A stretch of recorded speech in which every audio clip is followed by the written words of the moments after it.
Hello students. तो हम next topic है जो आपका एनोमलस प्रॉपर्टीज़ ऑफ नाइट्रोजन, इसके बारे में बात करते हैं। देखो बेटा, सबसे पहले तो एनोमलस प्रॉपर्टीज़ होती क्या है।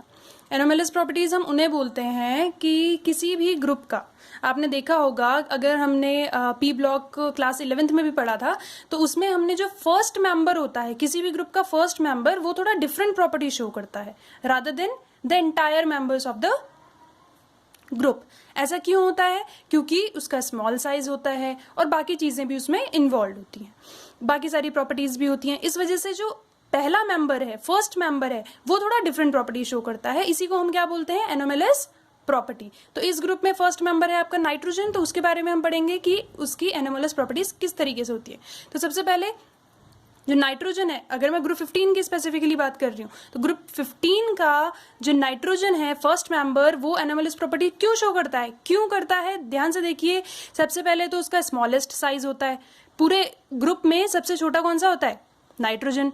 High electronegativity. देखो बेटा, ये सारी प्रॉपर्टीज हम पहले डिस्कस कर चुके हैं, ठीक है। तो कौन कौन से? Small size, smallest size, highest electronegativity, highest ionization enthalpy, high effective nuclear charge and absence of d and f orbital. Absence of d and f orbitals की वजह से इसमें इनर्ट पेयर इफेक्ट भी नहीं लगता है, ठीक है। तो ये सारी प्रॉपर्टीज हैं जिसकी वजह से ये एनोमलस प्रॉपर्टी शो करता है। अब ये करके हम लोग इसकी एनोमलस प्रॉपर्टी जो डिफरेंट बिहेवियर है वो किस तरीके से शो करते हैं, कौन कौन से इसके डिफरेंट बिहेवियर्स हैं जो सारे मेंबर्स से अलग हैं, उसके बारे में हम डिस्कस करेंगे, ठीक है। तो सबसे पहले आ जाइए, सबसे फर्स्ट प्रॉपर्टी हम देख रहे हैं, nitrogen is diatomic while other group members are tetratomic. पिछले वीडियो में भी मैंने आपको बताया कि जो नाइट्रोजन है वो आपका डायएटॉमिक फॉर्म में यानी N2 फॉर्म में एग्जिस्ट करता है, लेकिन बाकी मेंबर्स आपके किस फॉर्म में एग्जिस्ट करते हैं? P4, AS4, SB4 यानी टेट्राएटॉमिक फॉर्म में एग्जिस्ट करते हैं। ऐसा क्यों होता है? ऐसा इसीलिए होता है बेटा बिकॉज नाइट्रोजन जो है वो आपका स्मॉलेस्ट होता है। पूरे मेंबर्स में सबसे स्मॉल साइज किसका होता है? नाइट्रोजन का होता है। और स्मॉल साइज होने की वजह से हाई इलेक्ट्रोनेगेटिविटी होती है। हाई इलेक्ट्रोनेगेटिविटी किसकी होती है? नाइट्रोजन की हाई इलेक्ट्रोनेगेटिविटी होती है। और आपको पता है पी पाई बॉन्डिंग कर पाता है नाइट्रोजन। जो नाइट्रोजन है वो अपने में ही पी पाई बॉन्डिंग, यानी कि एक नाइट्रोजन दूसरे नाइट्रोजन के साथ, एक एटम अपने ही एटम के साथ, दो नाइट्रोजन के बीच में क्या होती है? P pi bonding. P pi bonding क्या होता है? जिसमें पी ऑर्बिटल्स ओवरलैप करते हैं दोनों नाइट्रोजन के, ठीक है। तो इसी वजह से ये डायएटॉमिक फॉर्म में एग्जिस्ट करता है, लेकिन रेस्ट ऑफ द मेंबर्स का ऐसा नहीं हो पाता। वो क्या करते हैं? टेट्राएटॉमिक फॉर्म में एग्जिस्ट करते हैं। नाइट्रोजन में ट्रिपल बॉन्ड बनता है, जबकि रेस्ट ऑफ द मेंबर्स में सिग्मा बॉन्ड यानी सिंगल बॉन्ड बनता है, ठीक है। तो पी पाई बॉन्डिंग तो होने का मतलब ही नहीं है रेस्ट ऑफ द मेंबर्स में, क्योंकि उसमें तो बनी सिंगल बॉन्ड रहा है, ठीक है। तो नाइट्रोजन में क्या होता है? नाइट्रोजन में ट्रिपल बॉन्ड होते हैं, जिसमें एक सिग्मा और दो पाई बॉन्ड्स होते हैं। आपको पता है ट्रिपल बॉन्ड्स में क्या होते हैं? 1 सिग्मा एंड 2 पाई बॉन्ड्स, ठीक है। तो जो एक पाई बॉन्ड है वो किस तरीके से बनता है? पी पाई बॉन्डिंग की वजह से बनता है, ठीक है। इतना आया समझ में? ये थी इसकी फर्स्ट एनोमलस प्रॉपर्टी कि नाइट्रोजन जो है वो डायएटॉमिक में एग्जिस्ट करता है, जबकि rest of the members tetratomic form में एग्जिस्ट करते हैं। तो सेकंड आ जाइए। सेकंड जो है आपकी वो है nitrogen shows least catenation property. अगर आपको याद हो तो कैटिनेशन प्रॉपर्टी आपने पहले क्लासेस में भी पढ़ा है। कैटिनेशन प्रॉपर्टी हम किसे बोलते हैं? बेटा, कैटिनेशन प्रॉपर्टी होती है आपकी सेल्फ लिंकिंग प्रॉपर्टी, अपने ही एटम के साथ लिंकअप करना, उसे क्या बोलते हैं हम? Self linking property. जैसे आप रेस्ट ऑफ द मेंबर्स में देख रहे हैं कि ये क्या है? P4 में एग्जिस्ट करता है, आर्सेनिक AS4 में, एंटीमनी SB4 में।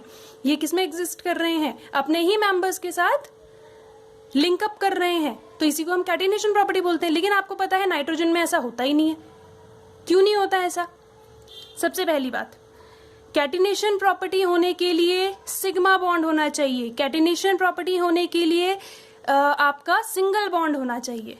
जब सिंगल बॉन्ड होगा तभी फर्दर ऑन ज्वाइन करते हुए, जैसे आपका कार्बन में होता है, जो आप पूरी ऑर्गेनिक केमिस्ट्री पढ़ते हो, वो कार्बन में क्या करते हैं? सेल्फ लिंकिंग प्रॉपर्टी होती है। कार्बन अपनी कितनी लंबी चेन बना देते हैं अपने ही एटम्स के साथ बाइंड करते करते, एक कार्बन दूसरे कार्बन के साथ, थर्ड फोर्थ फिफ्थ ऐसे करके बहुत लंबी चेन पढ़ते हैं हम उसकी, है ना। लेकिन नाइट्रोजन में ऐसा नहीं हो पाता। देखो बेटा, ऐसा इसीलिए नहीं हो पाता, सबसे पहली बात, इसमें होता है आपका ट्रिपल बॉन्ड। ट्रिपल बॉन्ड में सबसे पहली चीज तो ये है कि इसमें ट्रिपल बॉन्ड होता है, तो ट्रिपल बॉन्ड में आपका कैटिनेशन प्रॉपर्टी आपका शो ही नहीं कर सकता। सेकेंड चीज, इसमें लोन पेयर्स होते हैं, और आपको पता है लोन पेयर रिपल्शन जो होता है वो हाई रिपल्शन होता है। ठीक है, जब अगर ये सेल्फ लिंकिंग प्रॉपर्टी, सपोज मैं मान भी लूं कि इसने सिग्मा बॉन्ड बनाया और इसने कैटिनेशन प्रॉपर्टी शो करने लग गया, यानी कि नंबर ऑफ नाइट्रोजन से ये लिंकअप करने लग गया। अगर ये लिंकअप करने लग जाएगा बाकी नाइट्रोजन्स के साथ, तब क्या होगा? तब ये होगा कि सबके लोन पेयर्स आपस में रिपल्शन क्रिएट करने लग जाएंगे और हाई रिपल्शन की वजह से ये अनस्टेबल बॉन्ड बन जाएगा। ठीक है, तो देखिएगा रीजन क्या है। फॉर कैटिनेशन सिंगल बॉन्ड यानी कि sigma bond is required, but nitrogen में क्या होते हैं? ट्रिपल बॉन्ड होते हैं। अगर हम मान लें कि नाइट्रोजन सिंगल बॉन्ड बना रहा है, सिग्मा बॉन्ड बना रहा है, तो वो बॉन्ड आपका वीक बॉन्ड होगा। But N single bond N is weak bond. और अगर इसका रीजन पूछा जाए, सिंगल बॉन्ड आपका नाइट्रोजन आपका क्यों वीक बॉन्ड होता है? क्योंकि इसमें लोन पेयर्स प्रेजेंट होते हैं और लोन पेयर्स में हाई रिपल्शन होता है। ठीक है, इतना आया समझ में। चलिए थर्ड प्रॉपर्टी पे आ जाइए। थर्ड प्रॉपर्टी है आपकी N2 is gaseous at room temperature, N2 gaseous at room temperature is inert. क्या होता है? इनर्ट होता है। While other group members are reactive. जो N2 है, रूम टेम्परेचर की अगर हम बात करें तो जो नाइट्रोजन है आपका, नाइट्रोजन जो है वो इनर्ट होता है यानी कि रिएक्टिव नहीं होता, लेकिन जो बाकी मेंबर्स हैं रूम टेम्परेचर पे वो क्या होते हैं? रिएक्टिव होते हैं। तो इसका भी सिंपली कनेक्शन है इसका नाइट्रोजन ट्रिपल बॉन्ड नाइट्रोजन से। ऐसा क्यों? ऐसा बेटा इसीलिए होता है क्योंकि नाइट्रोजन ट्रिपल बॉन्ड नाइट्रोजन जो है आपका, ये इसके जो बॉन्ड एंथैल्पी होती है वो बहुत हाई होती है। सबसे पहले समझ लीजिए बॉन्ड एंथैल्पी क्या होती है। बॉन्ड एंथैल्पी होती है आपकी इसके बॉन्ड को ब्रेक करने के लिए, 1 मोल ऑफ बॉन्ड को ब्रेक करने के लिए जितनी एनर्जी रिक्वायर्ड है उसी को हम क्या बोलेंगे? Bond enthalpy. अब हमने इसमें बॉन्ड एंथैल्पी का जिक्र क्यों किया? रिएक्टिविटी का बेसिकली मीनिंग क्या होता है? ये रिएक्टिव कब हो पाएगा? नाइट्रोजन N2 के फॉर्म में है, ये रिएक्टिव कब हो पाएगा? जब ये अपने बॉन्ड को ब्रेक कर पाए, तभी तो नाइट्रोजन किसी और के साथ जा पाएगा। अभी तो ये क्या है? एक दूसरे के साथ बॉन्डेड है। अगर ये किसी और के साथ जाना चाहता है तो ये बॉन्ड को ब्रेक करना पड़ेगा, और इस बॉन्ड को ब्रेक करने के लिए बॉन्ड एंथैल्पी लगेगी, जबकि नाइट्रोजन की बॉन्ड एंथैल्पी, N2 की bond enthalpy is very very high, बहुत हाई होती है। ऐसा क्यों? बिकॉज यहाँ पे पी पाई बॉन्डिंग होती है जो कि आपकी स्ट्रॉन्ग बॉन्ड होती है। तो यहाँ पे जो N2 है वो ट्रिपल बॉन्ड की वजह से स्ट्रॉन्ग बॉन्ड बनाता है, और स्ट्रॉन्ग बॉन्ड की वजह से बॉन्ड एंथैल्पी बहुत हाई होती है, जिसकी वजह से जो N2 है रूम टेम्परेचर पे क्या होता है आपका? इनर्ट होता है, जबकि रेस्ट ऑफ द मेंबर्स जो हैं आपके वो रिएक्टिव होते हैं, बिकॉज उनमें क्या होता है? सिग्मा बॉन्ड प्रेजेंट होता है। इतना आया समझ में। चलिए नेक्स्ट प्रॉपर्टी पे आ जाइए। फोर्थ प्रॉपर्टी है आपकी nitrogen has maximum covalency force. सबसे पहले समझिए कोवेलेंसी क्या होती है। कोवेलेंसी होती है आपकी मैक्सिमम नंबर ऑफ बॉन्ड्स, यानी कि नाइट्रोजन कितने मैक्सिमम नंबर ऑफ बॉन्ड्स बना सकता है? 4। ठीक है, तो इसकी कोवेलेंसी कितनी होती है? 4। अब देखिए 4 किस तरीके से बना सकता है। ठीक है, इसे समझने के लिए सबसे पहले हम नाइट्रोजन की इलेक्ट्रॉनिक कॉन्फ़िगरेशन पे आते हैं। 1s 2s 2px 2py 2pz, कुछ इसी तरीके से होगा, ऐसा ही होगा ना। अब देखिए due to the absence of D orbital in nitrogen, यहाँ पे डी ऑर्बिटल तो होता नहीं है, सेकंड शेल में डी ऑर्बिटल प्रेजेंट ही नहीं होता है। ठीक है, तो जो नाइट्रोजन है उसमें क्या नहीं होता? डी ऑर्बिटल नहीं होता, जिसकी वजह से इसकी कोवेलेंसी 4 होती है। अब देखिए कोवेलेंसी 4 किस तरीके से होगी। ये जो है आपके 2s ऑर्बिटल, आप बोलेंगे कोवेलेंसी 4 तब हो सकती है जब इसके तीनों ऑर्बिटल यानी कि px py pz ये तीन तो बॉन्डिंग कर सकते हैं, लेकिन ये किस तरीके से बॉन्डिंग करेगा? तो मैं आपको बता दूं, क्लास 12th में आपके पास एक चैप्टर है दैट इज कोऑर्डिनेशन बॉन्डिंग। ठीक है, कोऑर्डिनेशन कंपाउंड्स करके एक चैप्टर है आपका।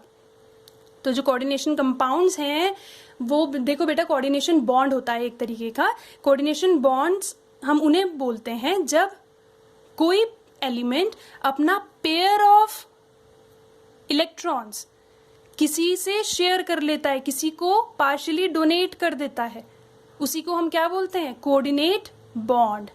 ठीक है, तो यानी कि ये अपना कंप्लीट इलेक्ट्रॉन्स, यानी कि दोनों पेयर ऑफ इलेक्ट्रॉन्स, ये जो पेयर ऑफ इलेक्ट्रॉन है ये नाइट्रोजन किसी को इजीली डोनेट कर सकता है। अब आप कहेंगे ये क्यों नहीं कर सकता, बेटा ये क्यों करेगा, क्योंकि ये क्यों नहीं करेगा, क्योंकि आपका वैलेंस तो सिर्फ यही है ना, सेकंड शेल ही आपका वैलेंस शेल है। तो ये बॉन्डिंग किस तरीके से कर सकता है, ये बनाएगा कोऑर्डिनेट बॉन्ड और ये आपके इलेक्ट्रॉन्स शेयर कर सकते हैं, बिकॉज ये अनपेयर्ड है। आपको पता है अनपेयर्ड इलेक्ट्रॉन्स शेयर करते हैं, सॉरी अनपेयर्ड इलेक्ट्रॉन पार्टिसिपेट करते हैं बॉन्डिंग में।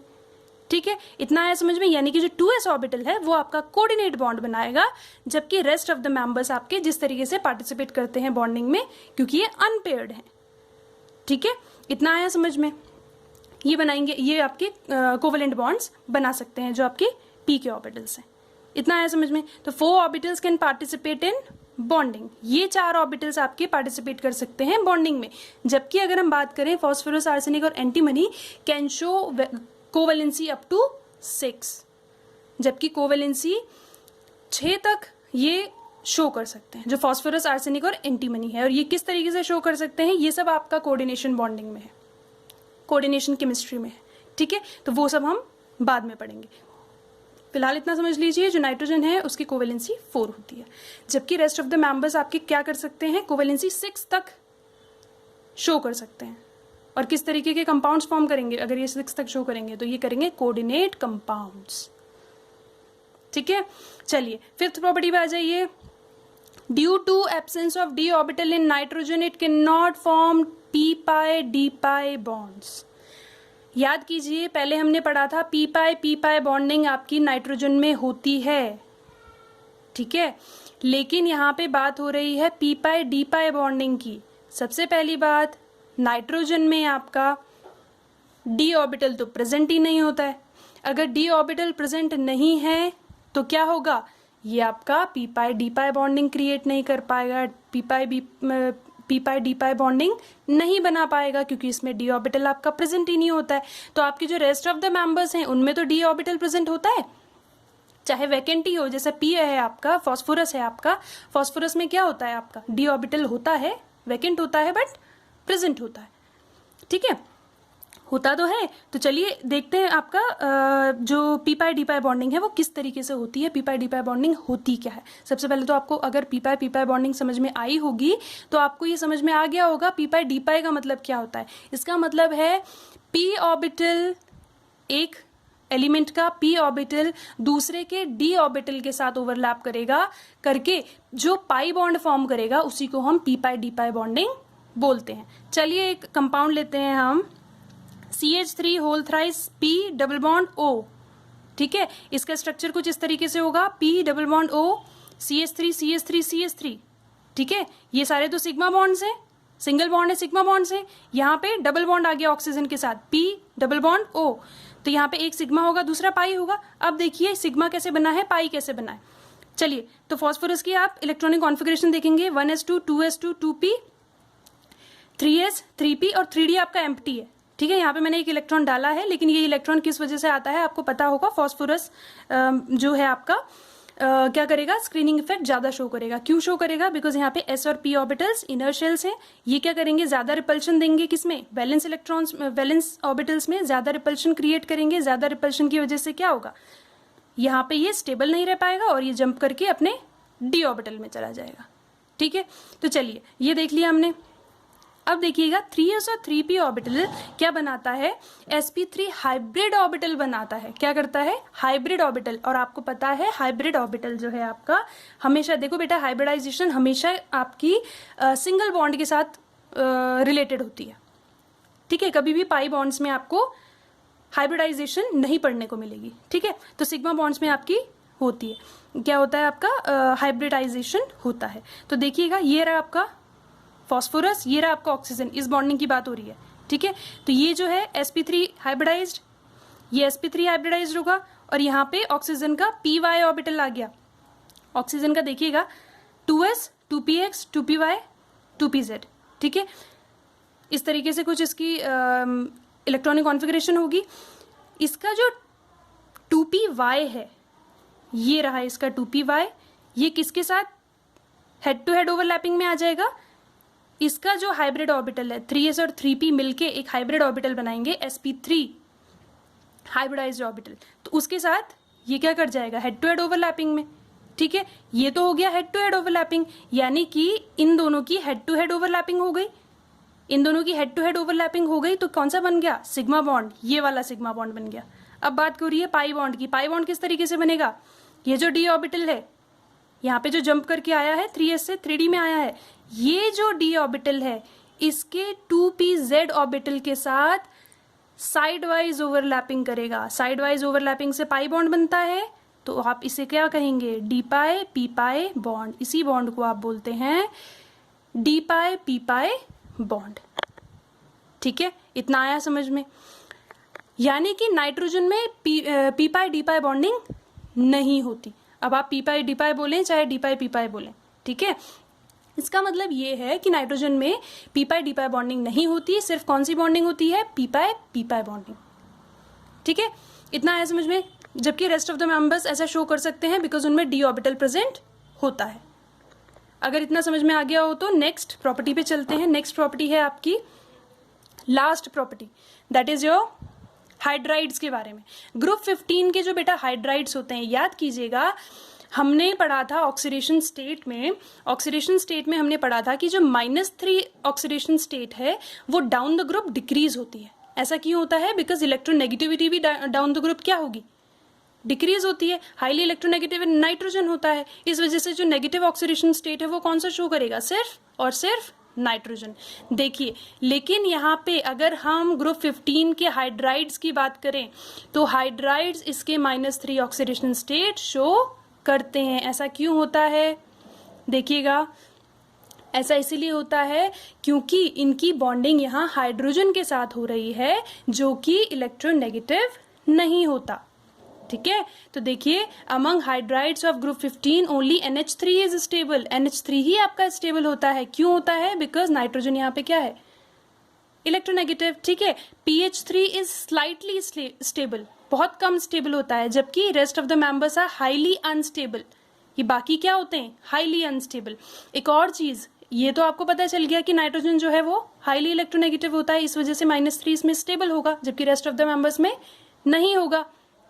तो ध्यान रखिए, NH3 में एक और तरीके से -3 स्टेबल होगा। क्यों, बिकॉज ये हाइड्रोजन बॉन्डिंग भी बना सकता है, क्योंकि नाइट्रोजन क्या होता है, हाईली इलेक्ट्रोनेगेटिव। आपको पता है जब हाइड्रोजन जब बॉन्डिंग करता है हाईली इलेक्ट्रोनेगेटिव एलिमेंट के साथ तो उसे हम हाइड्रोजन बॉन्डिंग बोलते हैं। तो यानी कि ये रेस्ट ऑफ द मेंबर्स के साथ क्या कर सकता है, यानी कि NH3 अपने दूसरे मॉलिक्यूल्स के साथ हाइड्रोजन बॉन्डिंग बना सकता है और हाइड्रोजन बॉन्डिंग ये बना सकता है। ठीक है, तो it can do hydrogen bonding with other NH3 molecules but not the other hydrides, यानी कि जो रेस्ट ऑफ द हाइड्राइड्स हैं वो ऐसा नहीं कर सकते हैं क्योंकि उसमें इलेक्ट्रोनेगेटिविटी है ही नहीं। ठीक है बेटा, तो ये हो गया आपका कंप्लीट हमारा एनोमलस प्रॉपर्टीज। ये आपकी लास्ट प्रॉपर्टी थी। फाइन,